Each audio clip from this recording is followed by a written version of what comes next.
Hey guys, this is Benjamin Brooks, the founder and CEO of Mind Brewing Tutoring Company. And today I'm going to be going through the University of Alabama free Testbank 2017. And this is going to be part one of test one. So I hope you guys enjoy the video. First question, it says, use the definition of the derivative to show that the derivative y equals f of x equals 1 over x is f prime of x equals negative 1 over x squared. All right, and this problem, we know from the power rule, okay? We know from the power rule that basically 1 over x, of course, that is the same thing as x to the negative 1. So according to the power rule, if I wanted to figure out what f prime of x would be, I just take this 1, I'm going to put that down here, so that gives me negative 1. And then remember, you do 1 less than your power. So if you have negative 1, 1 less than negative 1 is negative 2, so it's x to the negative 2. And so then, of course, this gives you negative 1 over x squared. Okay, so we know it's true, but the question says use the definition. As a matter of fact, definition is in bold. So what is the definition of a derivative?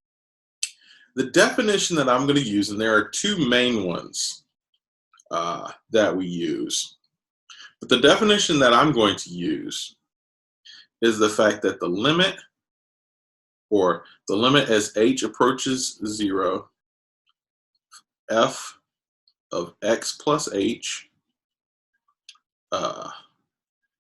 minus f of x all over h. And this is what I'm going to use for this problem. So the first thing that we're going to do is we need to define what is f of x, what is f of x plus h. Obviously h, we just leave that alone. So f of x, we're given. Remember, f of x is x, 1 over x. Right, that's in the problem itself. Then we need to find what is f of x plus h. Well, think about it. Wherever there was an x, okay, so wherever there was an x, you see how there's an x right here, right? Now we're going to replace that with x plus h. So everywhere there's an x, you're just going to replace that with x plus h. So since there was an x in the denominator, we're going to have 1 over x plus h. Okay? You got that? So now what we're going to do is just replace everything. Okay?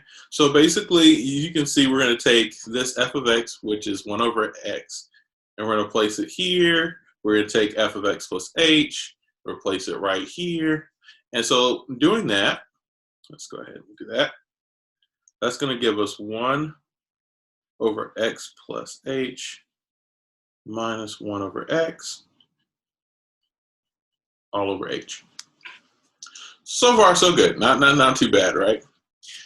Now what we need to do is we need to go ahead and add these fractions, or rather subtract these fractions in the numerator. Okay, and to do that, the denominator has to be the same. The denominator has to be the same. The way we're going to do that is we're going to take basically this x right here, and we're going to multiply it by the numerator over there, and we're going to take this quantity down here, x plus h, and multiply it by the numerator on the other side. That way, we can have the same denominator, which is going to be x times x plus h. So let's go ahead and do that.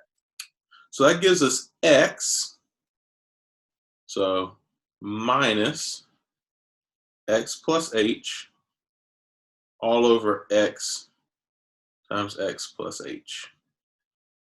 Remember, it's just adding fractions, basically. And then, of course, this is all over h. Now what you can do with this negative is you can distribute it out. Take that negative and distribute it. So let's go ahead and do that. We get x minus h all over x squared. I'm going to go ahead and distribute the x out too. Plus xh all over h.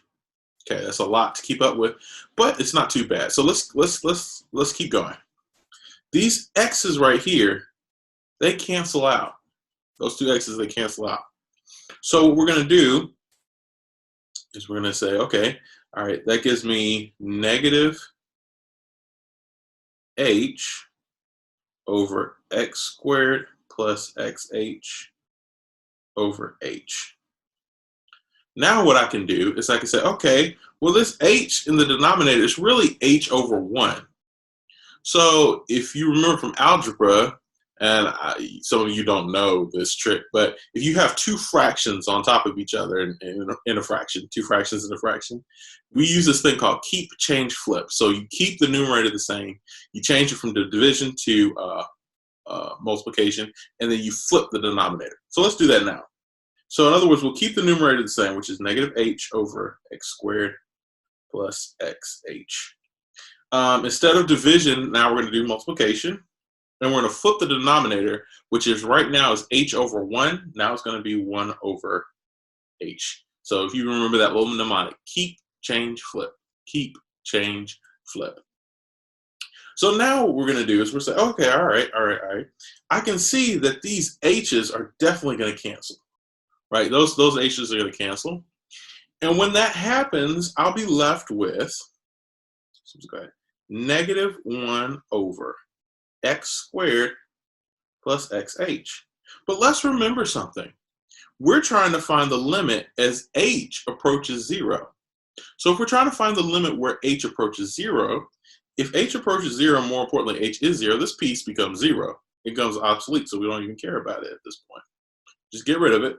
And when that happens, we get negative 1 over x squared, which is what we wanted. Question 2, find the derivative of the following. All right, this is going to be a little easier, but we're going to use our power rules here. So before I even go into using power rule, which we kind of talked about in that first question, I'm going to go ahead and distribute this x squared out. And even before I do that, I'm going to change this into a pure exponent, this radical into a pure exponent. One of the ways to do that is just remember that the numerator, whenever you have a radical, it's like a division, right? And so it's going to change from being just x to like x to the 1 over 3 or 2 over 3 or something like that. The denominator of your fraction is going to be whatever the radical is. If there is none there, in this case, we've got a 3. If there is none there, then it's 2. All right. So for example, if you have the square root of x to the 5th or something like that, then you keep the numerator, so it's going to be x to the 5, right? And then this, since there is nothing in here, you automatically assume that's 2, so it's going to be 5 over 2. Just in case you forgot that from algebra. Okay, so let's go ahead and walk through this. So the first thing we're going to do, we're going to take this, we're going to say, okay, f of x equals, and I'm just going to keep writing equals and go down, x squared, we got x squared. Then we're going to change this to, well, what's in the numerator? Well, it's going to be 1, right? Because there is no, there's nothing right in front of the x. There's no exponents. We see it. So we automatically assume that's 1 over the denominator is 3. Obviously, you can go back if you don't remember your rules. Ooh, this looks like a really big x. But let's hold on to that. All right, so now what we're going to do is we're going to multiply everything out. And so I'm going to kind of do this slowly, so you can kind of skip ahead if you're already understand this, but I do want to show that, of course, right here, I am distributing this x squared out. So I'm going to kind of go the slow route because I want to make sure everybody understands what's going on. So I distributed that x squared to both x squared and x to the 1/3. Now that I've done that, just remember when you multiply two quantities together that have the same base, then their exponents is like adding their exponents. Actually, you are going to add their exponents. So this is going to be x to the 4th plus x to the 2 1/3, or actually better would be if we turn this 2 into 6 over 3. So this actually ends up being 7 over 3, right? This is 6 over 3 plus 1 over 3 is 7 over 3. All right, so now that we've got f of x is in this, we can use the power rule to change this. So the first thing we're gonna do is remember the power rule. You can take, so for x to the fourth, we're gonna take this, bring that down there, right?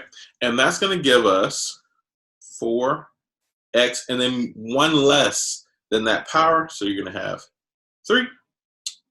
Then we're gonna take this, we do the exact same thing with the 7/3. So we're gonna bring that 7/3 down, plus 7/3x, and then it's 1 less. So remember, if we're gonna subtract 1 from a fraction, basically 1 is the same thing as the denominator over the denominator. Okay, so in this case, the denominator is 3. You're gonna have 7/3. So you have 7/3 minus 1 is the same thing as 3/3. So you know 4/3. And that is your answer. Okay, find the derivative. Now for this one, we've got a product. And if you don't remember it, the product rule is real simple. Product rule is if you have, for example, h of x, and you got 2 different functions. In this case, our 2 functions, I call our 2 functions are x and cosine of x. So if you have h of x equals, and I'm just, instead of writing f of x, I'm just going to write f and g.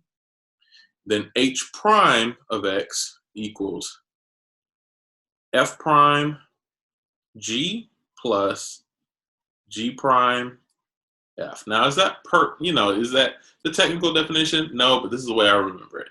Basically, you take the derivative of 1 and then leave the other one alone, and then you take the derivative of the other one and leave that one alone. A couple things that we need to kind of hold on to here. Just a couple things you need to automatically know is the fact that the derivative of x is 1, and the derivative of cosine is actually negative sine of x. Okay, the derivative of cosine is actually negative sine of x, not sine of x. So be very careful about that.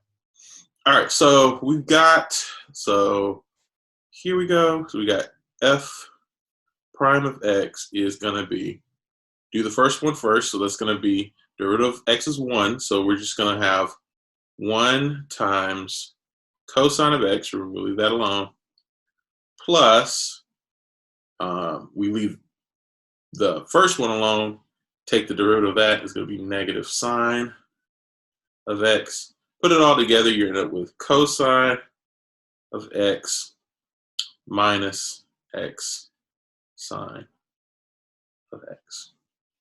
It's really that simple. Okay, there we go. Last but not least, now we're going to use the quotient rule. Now, the quotient rule is a little bit more complicated, but once again, it's just one of those things you just have to memorize. The way I remember it is this. I say, okay, so you got, technically, if you have h of x equals f over g, then h prime of x equals, and this is how it works, f prime, numerator always goes first, then g minus g prime f. Denominator always goes last, over g squared. You just memorize it. Like, look, you just memorize this stuff. You just, there's nothing you can do. You have to memorize it. Okay? So if you memorize that right there, that's going to help you with this problem. So kind of following this formula, I guess I probably should put it to the side. So give me just 1 second. Let me kind of put it to the side for us so we can see prime f prime g minus g prime f all over g squared. All right, so let's kind of put that to the side there. Let's walk through it. So first thing we're going to do, we're going to say, okay, we've got f is in the numerator, g is in the denominator. Let's think about a few things. First of all, I'm going to, on the side, I'm going to say, okay, f, just to remind myself, f in this case is x, f of x. When I say f, I mean f of x. F of x is x, g, and I'm just lining it up like this, okay? G is going to be x squared plus 1, f prime is 1, and g prime is 2x. Okay, once again, just straight up from the power rule, remember constants. Derivative of constant is 0, so it just drops off. So let's get it together. So now what we're going to do, we're going to take all this and plug it in. So what we're going to do is we're going to say f prime of x equals, so remember, prime the first one first, so you're going to end up with 1 times g of x is just x squared plus 1 minus, then g prime, 2x, times your original function, all over the bottom squared. Okay? Next, we have x squared plus 1 minus 2x squared all over x squared plus 1 squared. X squared minus 2x squared, that's going to give you just 1x squared, or rather negative 1x squared. So it's going to be 1 minus x squared all over x squared plus 1, and then that squared. Now, there's nothing that's going to really cancel here.